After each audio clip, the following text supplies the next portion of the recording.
Praise the Lord, hallelujah. I welcome you all to the South Asian International Fellowship online English service. And greetings to you all in the precious name of our Savior, Lord Jesus Christ. I thank everyone from the bottom of my heart who has sent their wishes and greetings on the occasion of my birthday today.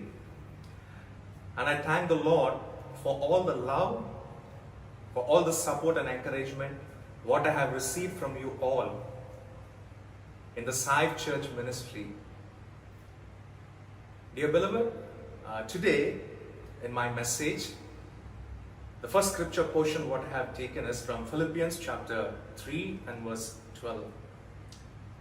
Not that I have already obtained it, reading the amplified version of the scripture portion, not that I have already obtained it. It says, this goal of being Christ-like or have already been made perfect, but I actively press on so that I may take hold of that perfection. And what is that perfection is? The goal of being Christ-like, for which Christ Jesus took hold of me and made me his own. Praise God, hallelujah. The title for my message for today is Pressing on to Perfection, or pressing on in spiritual maturity. Praise God, hallelujah. Dear beloved, the word of God says in 2 Peter chapter 1 and verse 4, God has given us precious promises so that we would partake in his divine nature. I would be reading from 2 Peter chapter 1 and verse 4. By which have been given to us exceedingly great and precious promises, that through these you may be partakers of the divine nature, having escaped the corruption that is in the world through lust. Whatever blessings what we receive in our life, our Heavenly Father sees into our life that we would be transformed into the likeness of His Son, Jesus Christ. And He wants us to be partakers in the nature of Jesus Christ. When we see the events which are happening in the world, we can all understand that we are nearing to the day of our second coming of our Lord and Savior Jesus Christ. And as a bride, it's time for us to prepare ourselves to meet our Lord Jesus Christ. Hallelujah. Dear beloved, I believe when Jesus comes for the second time to take his bride, Jesus is not coming for an immature bride, but I believe Jesus is coming for a mature bride, in the sense for the believers who are spiritually mature. Praise God, hallelujah. And our Heavenly Father wants all of His children who are in the world to come into fullness of the stature of Jesus Christ. Hallelujah. Dear beloved, Jesus once said in John chapter 14, I think it's from verse 8 and 9, He was telling to His disciples, for those who have seen me has seen the Father. As years pass by in our spiritual walk with God, we need to have the Christ nature in our personality, in our attitude, in our words. Now my question is, how much your wife has seen Christ in you? How much your husband has seen Christ in you? How much your children, as parents, how much your children has seen the likeness of Christ in you as a father and mother? This is very important. I believe more than the talents what we receive from God, more than the anointing and more than the gifts of the Holy Spirit, what we receive from God, the most important thing in our spiritual walk with God is being transformed into the likeness of Christ. And in the second coming of our Lord and Savior Jesus Christ, He is coming for the spiritually matured believers who are in full stature of His likeness. Praise God. Hallelujah. Now, what is pressing on to perfection, or what is obtaining the Christ likeness, or what is coming into full stature of the likeness of Jesus Christ? I just want to highlight 3 points in my message for today, and I just want to complete my message. The first point, what I want to highlight in my message, and I believe this would be the first entry point into our spiritual maturity, into pressing on into perfection, transforming into the likeness of Christ. The first point what I want to highlight is living for God's pleasure. Once again, I like to repeat the first point, living for God's pleasure. Praise God. Hallelujah. Dear beloved, as believers, most of us, we are centered in our self-will. Always when we come to God, even we pray for the things what seems good to us and the things what we really desire to obtain in our life. But I believe God has created you and me for His pleasure alone. Praise God. Hallelujah. In the sense, the first entry point to come into spiritual maturity is living for God's pleasure, living to please God alone, living for God's joy, living to do God's will in our life, and that is crucifying our own self-will. Praise God. Hallelujah. I would like to say, whatever thoughts we have in our mind, whatever words we speak through our mouth, and whatever deeds we do in our life should be an incense to God. Hallelujah. The way you speak, the way you conduct yourself, the way you work, and wherever you are, your words, your attitude, your behavior, your deeds should be an incense to our Heavenly Father. Praise God. Hallelujah. But the sad thing is, as human beings, and even as the children of God, we are always centered in our self-will, and we always try to please our own self-will than pleasing our Heavenly Father. Hallelujah. There was a pastor who asked a believer this question. The question is, why you have accepted Jesus as your personal Savior? The answer the believer gave to the pastor is, I just want to go to heaven. I want to be in heaven in eternity. That's the reason I accepted Jesus as my personal Savior. Through the answer we can know that for his gain, he has accepted Jesus to just end up in heaven. He asked another believer, why you accepted Jesus as your personal Savior? And the answer the believer gave is, I don't want to go to hell. I don't want to experience the torment in hell. That's the reason I accepted Jesus Christ. And even that is for his own gain. Want to end up in eternity in heaven is for our own gain, and want to be just to escape from the torment of the hell even is for our own gain. I believe the right answer the right attitude what we should have in coming into Christ or putting our faith in Christ is, you just think what answer you would give if I ask this question to you. Why did you accept Jesus as your personal Savior? What would be your answer?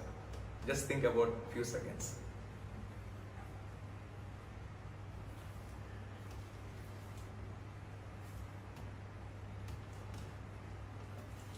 It's not about going to heaven, or it's not about escaping from hell. But we should just have this in our mind. I came to Jesus Christ, or I accepted Jesus as my personal Savior is because I hurt Heavenly Father very badly. through our disobedience, through our sinful habits, through our sinful nature, many years until the day we are baptized, we have heard God in many ways. This is the thing what we should have in our mind. It's not about just going to heaven or escaping from hell. The reason why we came into our Christian faith is we have heard God very badly. Hallelujah. Praise God. Hallelujah. The word of God says in 1 John chapter 4 and verse 16, God is love. And the word of God says in Ephesians chapter 2 and verse 4, God is rich in mercy. The God who is love and the God who is rich in mercy. And this is the God whom we have heard through many years, through our words, through our deeds, and through our actions. And now through our Lord Jesus Christ, we have reconciled with the Father. Praise God. Hallelujah. Now let us all have this in our mind as we are approaching the second coming of Christ. That is, I want to be a bride bringing comfort and satisfaction to my Heavenly Father and Jesus Christ. Let's all say, I want to be a bride bringing comfort and satisfaction to the Father and Lord Jesus Christ. Hallelujah. Praise God. Hallelujah. Dear beloved, many a times we heard God in many ways. There was a time in my life when I was so hurt by the words and the attitudes and behavior of few people. I went into prayer and I was weeping in the presence of God, and I was asking God to comfort me, and I was just questioning God why they should speak in this way to me when I have done nothing wrong. And the Spirit of the Lord just spoke to me in this way. There is an extent of pain in your heart because of the rude behavior of that person. Imagine about the heart of the Heavenly Father. There are unbelievers around the world who are hurting Him every second, and there are believers in the church who are hurting Him every second. Oh my goodness. What is the hurt? What is the pain? And what is the agony the Father is carrying in His heart because of the disobedient children in this world? Oh my goodness, I was so comforted at that point of time. Dear beloved, there are many people hurting God in many ways, and even in the church, His own children are hurting Him in many ways.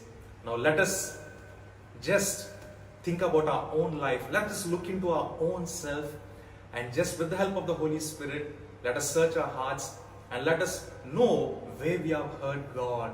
It may be in your words, or it may be in your deeds, or it may be also even in your thoughts. And let us say, Father, give me a heart not to hurt you in any way. Holy Spirit, give me a heart not to hurt anyone in the body of Christ, and fill me with the love of Christ, and fill me with the compassion of Christ. Dear beloved, let us all grow in the love of God, in the compassion of God, and in the mercy of God. Praise God. Hallelujah. So whatever we are holding back to God is that we are worshipping in our life. Are you holding back some thoughts from God? Are you holding back some habits from God? Or are you holding back something in your life? Just think about it. And let us seek the help of the Holy Spirit for God to take control on that area of your life. At the end of my first point, I request you just agree with me in prayer as I whisper a small prayer. Heavenly Father, and Holy Spirit, help us to know what we are holding back from you. It may be in our thoughts, it may be in our behavior, or it may be in our attitude, or it may be in our words, or it may be in our secret life. Help us, Holy Spirit, to submit every area of our life to the Father. And help us, Holy Spirit, to please the Father in everything what we do. Heavenly Father, wherever we have hurt you through our words and deeds, forgive us. And let we please you in everything what we do. And let we understand your perfect will towards our life. And let we glorify you, partaking in the nature of our Savior Jesus Christ, your Son Jesus Christ. Hallelujah. Thank you, Lord. Thank you, Father. In Jesus' name, I pray. The second point, what I want to highlight in my message, pressing on to perfection or pressing on to spiritual maturity, is, just listen to it carefully. Your coming to full stature of Jesus depends on others' growth in the body of Christ. Hallelujah. Dear beloved, the church is said to be the body of Christ. As our whole body grows, every part in our body grows similarly. It may be a right hand or it may be a left hand. Both the hands grow similarly. God wants everyone or every believer to support each other in their spiritual growth. Praise God. Hallelujah. Not individualism, but God sees that we grow as an entire body. Praise God. Hallelujah. Hallelujah. What I mean to say is, if sin is banished from a person's life, yes, God is happy to an extent. But if sin is totally banished from everyone's life in the whole congregation, I believe God is so happy and He is glorified through the church. Praise God. Hallelujah. The Bible says in Proverbs chapter 11 and verse 25, he who refreshes others will be refreshed. Praise God. Hallelujah. Whatever talents God has bestowed in our life, whatever the giftings what we have received, not only we should use that for our own personal growth, but we need to help others for their growth in the body of Christ. Praise God. Hallelujah. That is very, very important, and this is a deep truth what I have received from the Holy Spirit. And as I grow, I need to help my fellow believers in the church to grow in their giftings, and I need to support them to grow in their giftings. Most of the believers like to be alone and they like to pray alone. But God wants us to come as a congregation together, to pray for each other, to encourage each other, to love each other, to support each other, and to help each other in growing our skills for the glory of God. Praise God. Hallelujah. This is an important truth what we need to absorb in this end times. Hallelujah. So God seeks that in our spiritual maturity, we need to support each other, whatever it may be, worship, or it may be online ministry, or it may be any other work in the body of Christ. We need to encourage each other, we need to support each other, and we need to go forward in the ministry work. And when we work as a team, I believe our Heavenly Father is filled with joy. Praise God. Hallelujah. Let us value everyone in the body of Christ. We are all not talented in every area of the ministry work.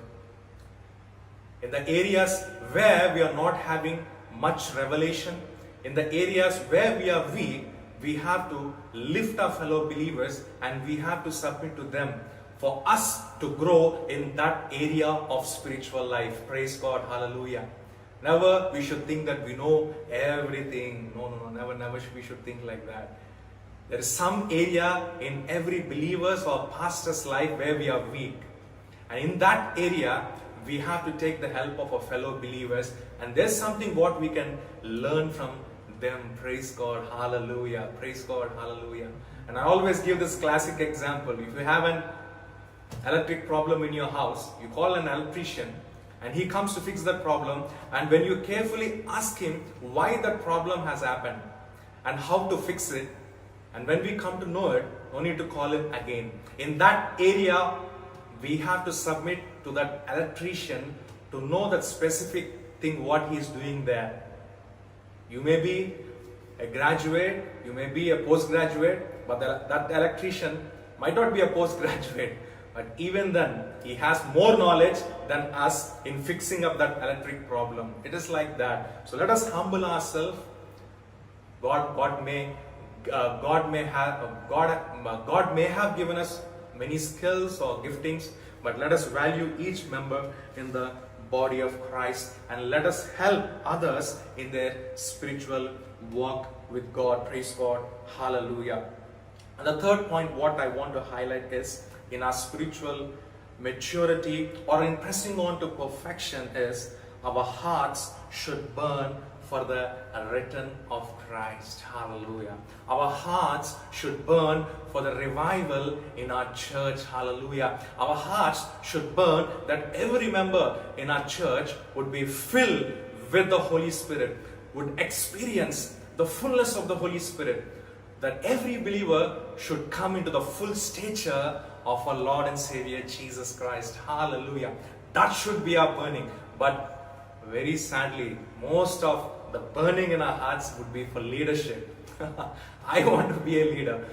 There is a burning in our heart for our own ministry. There is a burning in our heart to do our self-will. There is a burning in our heart that we need to dominate others. It's a very sad thing. Let us humble ourselves and let this burning be in our heart, that we need to be filled with the Holy Spirit, that there should be a revival in the church. There should be a fresh anointing upon the pastor. There should be fresh revelations that what we need to receive from the Holy Spirit through to whosoever is preaching in the services. Let us have this burning in our heart that God should revive Saif Church, and let us leave all the other things in this end times. Yes, people may have hurt us, or yes, people may have people may have discouraged us, but even then, let us leave everything and let us pray for unity. Let us pray for the revival, and let us pray for the fullness of the Holy Spirit in our lives. Hallelujah. Praise God. Let us have this burning in our heart. The Bible says in Song of Solomon, chapter 5 and verse 2, I sleep, but my heart is awake. It is the voice of my beloved. He knocks, saying, open for me, my sister, my love. Praise God. Hallelujah. I sleep, but my heart is awake to listen to my loved one. Hallelujah. To listen to my beloved one. Hallelujah. Dear beloved children of God, I believe you have been listening to many sermons on the YouTube and the Facebook platform or the media platform. But I request you, let there be a burning in your heart. Let there be an earnest desire in your heart to listen to the voice of the Holy Spirit in your personal spiritual life. Hallelujah. I sleep, but my heart is awake to listen to the voice of my beloved one. Praise God. Hallelujah. As we are in the end times, let us have a personal, intimate relationship with the Holy Spirit. Hallelujah. So point number 1 is, let us live to please God alone. Let us live for God's pleasure.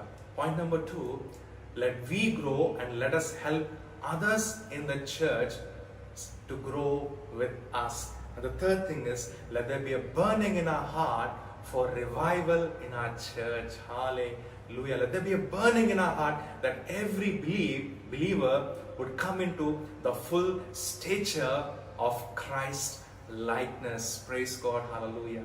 May the Lord bless these few words.